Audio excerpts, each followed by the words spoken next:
that's so taxing being a black person in this country is the statistics that always get thrown at it.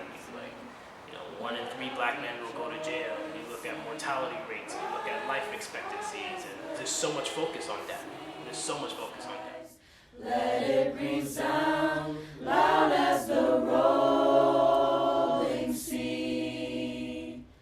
So to have a class that focuses on the image of the phoenix, a mythological creature that dies and is reborn, and death doesn't end its life, was something that I really drew a lot of inspiration from.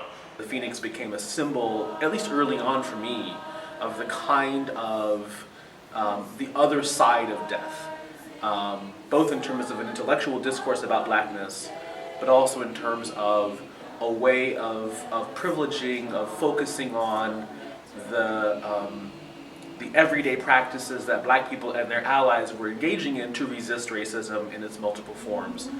And I think just that kind of switch, that pivot from a structural critique of racism to a more aesthetic, more creative interpretation of embodiment is a shift we made.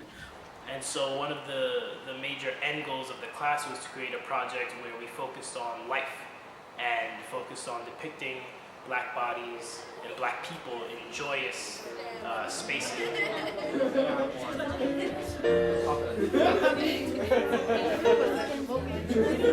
I think the creative aspect of the course is something that I hadn't encountered outside of this class. I think it was the willingness of people to kind of create this space of trust and community that I haven't felt in any of my other Wesleyan classes.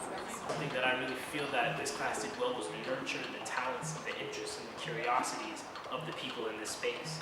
This Black Phoenix project forced me to rethink my relationship to teaching, my relationship to my students, and to really try, as best as I could, to decenter the power I hold as an evaluator, and join in on the creative process rather than seeing myself as somehow leading it or directing it. I think the day that Ernesto came to visit with us, for me, was a transformative day, because working with someone who had done collaborative work in community for many years, he said to me, Tony, get out of the way. Like, let's let their creative energies flow. Let's see where this goes. So I want to make sure that that's clear. We want everybody's creative voice, whatever that talent might be, however it might manifest, that you're present in that space of brainstorming. It was really invaluable having him in the classroom space when he came, and watching him and having his input really gave me the confidence to go in an artistic direction.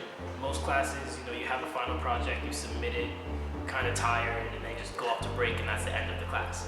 But we actually got to come back in the spring semester and show the larger Wesleyan community what we had done, and show the other people in the class what we had done. Really honored that all of you could come and experience a Black Phoenix Rising art experience with us, start to finish. This has been a collaborative effort. So I just want to acknowledge all the hard work that went into both the course and this installation.